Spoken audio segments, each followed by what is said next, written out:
My life isn't exactly the most Instagrammable life right now, so I'm going to hang out on YouTube a little bit more with you guys, where we keep it a bit more real, a bit more down to earth.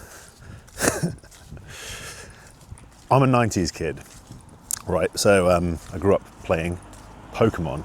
I'm sure a lot of you can relate to that, or maybe you can't. I grew up playing Pokemon. And what happens is, when you start a new game, you lose everything that you had. You lose all the Pokemon that you collected, and all the leveling up, and all the gym badges, and all that kind of stuff. And you have to start from scratch. But what happens is, you level up super fast, right at the start of the game. You know what I'm talking about here. You level up super fast, your Pokemon level up super fast, you catch them all really quickly, soon you fill up the Pokedex, collecting gym badges like it's nothing.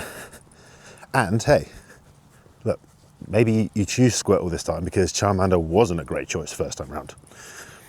And you know what to do, you know what not to do.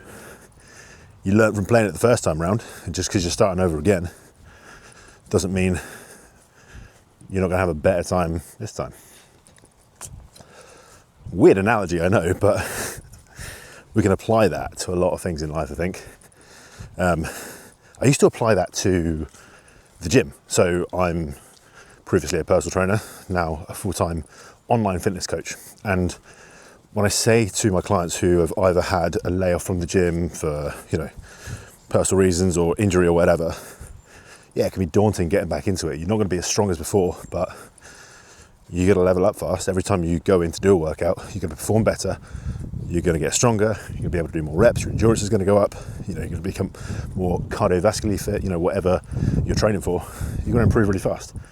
And now I've decided the same applies to me. Now that I'd hit what I'd probably call rock bottom, if I had to label it. If you haven't seen my previous video on all of my life changes, maybe go and have a look at that one. It's been a lot. It's been a lot this year, a lot in the past 6 months. But yeah, I think, looking at rock bottom as an opportunity to improve, start from scratch, yeah, you can look at it that you've lost everything, or, you're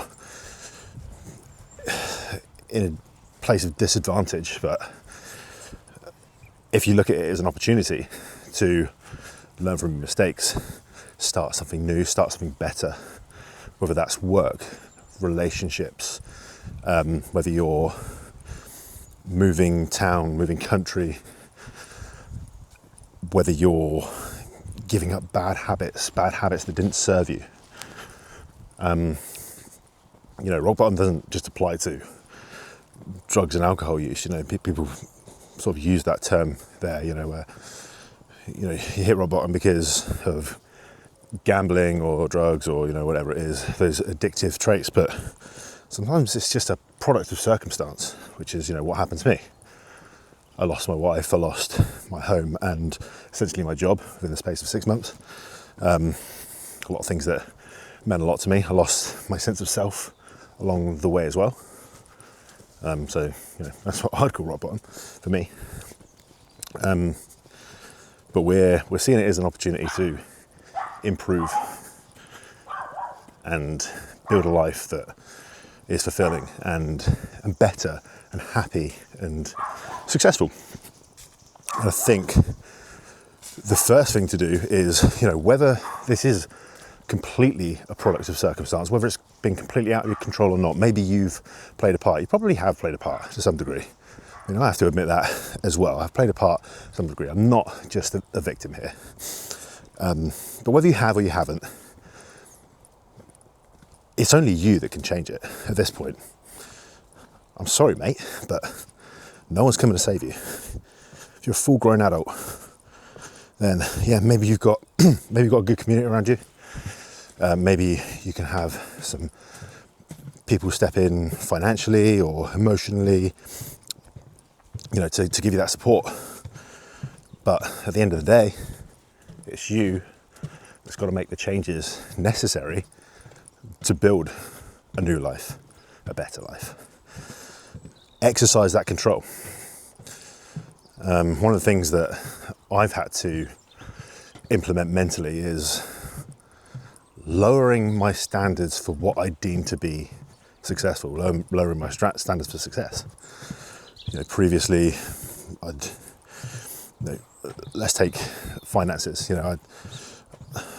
I'd say a successful month was X amount of income. I've lost 70% of my income now. So,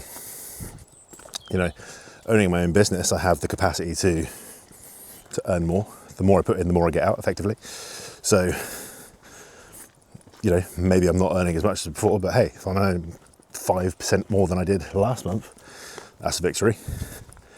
Sometimes you've got to scale it right back and go, hey, I can't get out of bed because I'm depressed, or I feel like I can't get out of bed because I'm depressed. And maybe you get out of bed for half an hour one day, or an hour, and there's 2 hours, there's 4 hours, Meet yourself where you are, give yourself some compassion, but be honest with yourself, see what control in your life that you can exercise in order to move the needle forward. I think sometimes when you're in a situation like this, you just got to take those small wins. Like, for me, it's shaving. I have no hair, right? I have to keep on top of this, otherwise it gets really scruffy. I say I have no hair, I have remnants of hair. Same with the beard, right? It might not look like I do, but I keep it kind of shaped to a degree. And previously, if I let that go past 3 days, it's noticeable for me anyway. And sometimes I've been letting that go a week at a time, start to look a little bit homeless. So for me, keeping on top of that 2 to 3 day schedule sounds like such a silly thing, but it gives me confidence, physical confidence as well, feeling like I look like I want to look, but also, again, just exercising that control. Another thing for me is diet, because I know how I feel if my nutrition isn't great, and I know how I feel if it's good. And Chris Williamson, I don't think it's his originally, but has a great mental exercise, which is, what do you want to want? You might want the cookie, but what do you want to want? You want to not have the cookie and have, Greek yogurt and dark chocolate instead. So that's one thing that I've been using quite a lot recently, and it really helps. Another huge thing for me is these walks. Coming from being a personal trainer, easily get 10,000 steps a day, but now essentially working a desk job, being an online fitness coach, I don't do anywhere near as much as that. Like, accidentally I'd do 10k. And now, if I leave myself to my own devices, probably more like 3 or 4. And if you're in a real low spot, let's say that you're not going to the gym, you feel like you need to do some exercise, this is a real low hanging fruit. So let's say you're doing 3,000 steps a day. Next week, your target's 3,500. It's not much, probably take you an extra 5 minutes.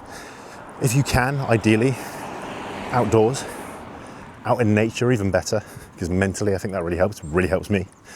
But all it boils down to is stacking confidence, stacking those little wins. Because you do 3,500 one week, and then you make it 4,000 the next week, and then 4,500. And hey, maybe you start enjoying it. And then maybe you go, I will go to the gym, feeling a bit fitter, feeling a bit healthier, I'm feeling more confident.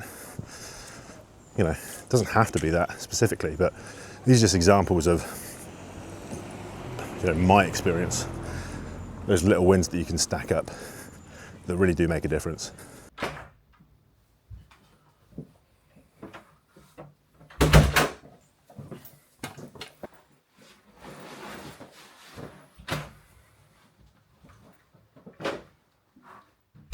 The biggest, most important, most powerful mental reframe I've had through all of this is that rock bottom is an incredibly empowering place to be. Because if you think about it, if you feel like you've lost everything, then you have nothing left to lose, which, depending on how you look at it, might be incredibly pessimistic. Or you can choose to take that optimistic approach and say, hey, look, if I've already lost everything and I've got nothing left to lose, then there is no risk. It's all reward. Everything I try now, I can try with conviction. I can give it my all because there just isn't anything left to lose. It's either win or carry on. And eventually you're going to win. Now, I'm not quite in that place yet where I can really get my mind into building. I want to build my business up, of course, my online coaching business. And at first, I felt like that's what I needed to concentrate on most. But as I said earlier, the most important thing was, accumulating those small wins. And for me, finding my sense of self, finding my sense of purpose again. And my best advice through all of this from someone who's still going through it is to remind yourself of your why and to remind yourself of your what. So for me, my why, my biggest driver is my son, being a dad, providing for my son, being there emotionally, mentally for my son, being present for him. And the what, for me, like I say, my purpose, I feel, my calling in life is just to help people in whatever way I can. And again, I don't want to sound altruistic there, but I derive an enormous sense of pleasure from that, so in some ways it's quite selfish. But I get to do that through my work, and hopefully I get to do that now through these videos.